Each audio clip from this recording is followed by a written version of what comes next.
out there, all alone in the world, and I got so scared because all I could think about was how I had no place in this world. But then, just out of nowhere, I realized that there was one place in this world that I did have, and that was with you. And so I flew, and I took a taxi to get to you. I just had to come see you. Thank God. Oh. I'm sorry. You're not, this is the right house. Does Daniel Harding live here? You're looking for... Looking for Daniel Harding, yes, he lives here. I thought. Oh, but he doesn't, does he? Oh, I am so embarrassed. Oh, who is this crazy woman and what is she doing here? I just honestly thought he would be here. I always thought he'd be here. Always. Do you know him? Big guy, big tall guy, played basketball, all-Eastern Maine center. Strong too. Played hockey. Do you know him? Oh, don't answer that. That is a horrible question to ask someone who lives in a small town, as if everybody who lives in a small town knows everybody else. I can't believe I asked you that. I don't live here anymore, but when I did, I used to hate it when people would assume I knew everybody in town just because it was small. It was worse than when they'd ask if we had plumbing way up here. People in small towns really don't know each other any better than people in big towns. You know that? You know who you know, and you don't know who you don't know. Just like anywhere else. Wow. Sorry to have bothered you. I was just so sure. When his parents passed away, he kept the house, I heard. He stayed here. He was one of the ones who stayed. I didn't stay. I went away. Most people do. Yeah, guess he did too. Never thought he would. Guess I just lost track. You gotta hold on to people or you lose them. I wish there was some place you could keep them for when you need them. I know. There he is, perfect. Oh,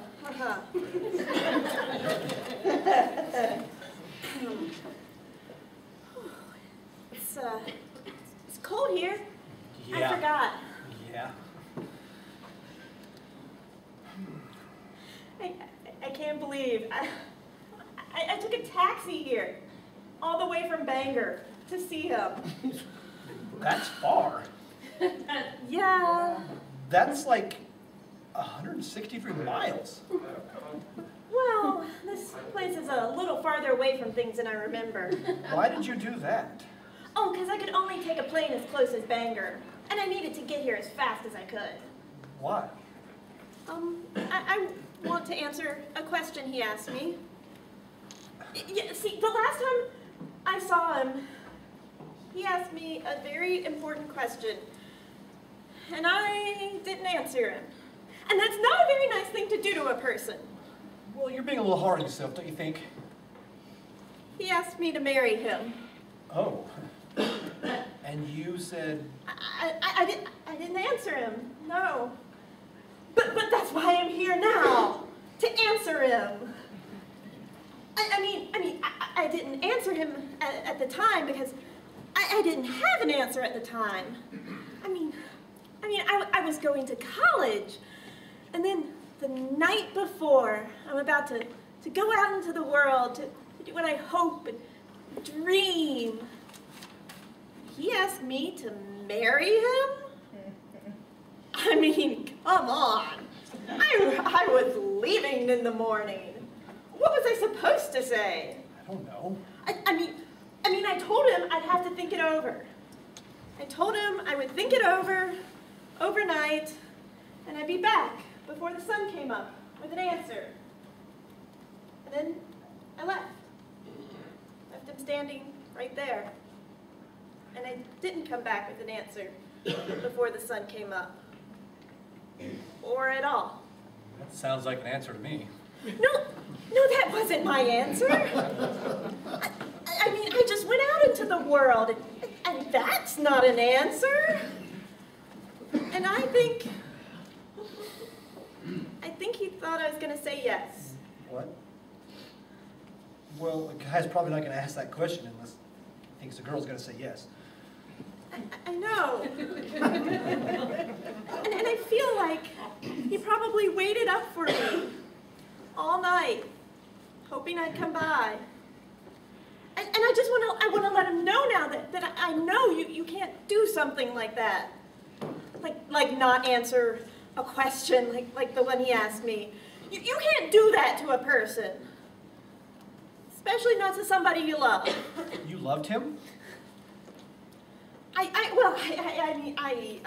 We were kids. Yes, I did. I do. And I mean, I feel like I dashed his hopes and his dreams. You're giving yourself way too much credit. I mean, to have your hopes and dreams dashed, you just have to be young. Well, everybody starts off young, so everybody gets their hopes and dreams dashed. I don't think you dashed his hopes and dreams, because, well, that's the easy way of letting someone down, you know. If you had said no, that would have been dashing his hopes and dreams, but you didn't say anything. It's like killing hope the long, slow, painful way. That's like giving someone a little less air every day until they die.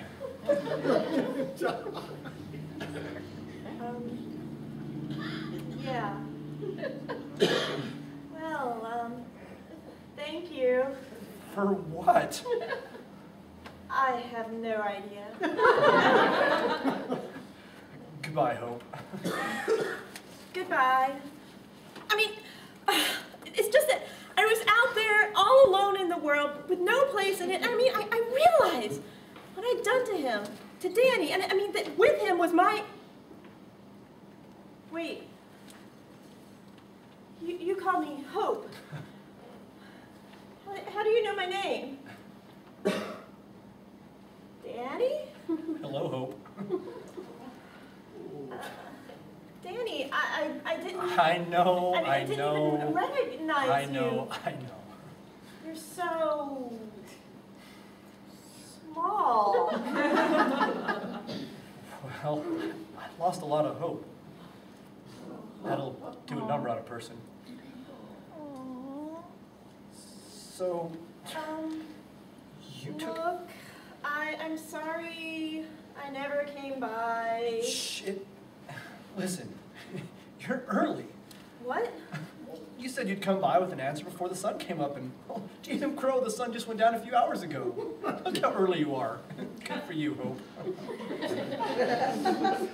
So, you took a taxi all the way from Bangor just to tell me that... Yeah. I mean, I just... Honey? Dan? Hun? Who's out there? Just someone looking for directions. It's awfully late for directions. Listen, Suzette, I'll be in a minute. Okay. I hope you find it, Hope. Your place in this world. Goodbye, Hope. Goodbye, Danny. Yes.